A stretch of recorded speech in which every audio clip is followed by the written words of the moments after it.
Hello guys, YouTube ভিডিঅ'ত subscribe button কেনেকৈ add কৰা হয় আজি তাকেই দেখুৱা হৈছে। ইয়াৰ বাবে আপোনাৰ যাব লাগে কাইন মাষ্টাৰত।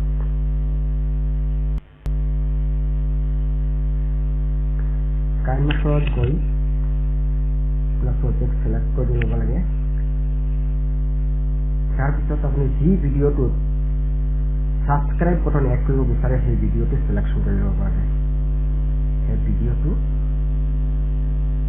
সিলেক্ট কৰি মই এই ভিডিঅ'টোত লগাব বিচাৰোঁ। লগোৱাৰ পিছত তাৰ পিছত লায়াৰত ক্লিক কৰিব লাগে। ক্লিক কৰাৰ পিছত এইটোত মাৰাৰ পিছত আপুনি এই সাবস্ক্ৰাইব বটন গ্ৰীণ স্ক্ৰীন এইটো ইয়াত দিয়ক। মই এই সাবস্ক্ৰাইব বটনৰ গ্ৰীণ স্ক্ৰীনৰ লিংকটো মই ভিডিঅ'ৰ ডেছক্ৰিপশ্যনত দি দিম। তাৰ পিছত আপুনি এই ক্ৰমা কি অন কৰি দিয়ক।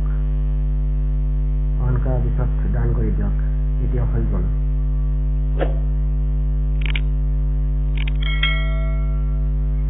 Thanks for watching and ভিডিঅ'টো লাইক কৰিব এণ্ড চেনেলটো ছাবস্ক্ৰাইব কৰি দিব।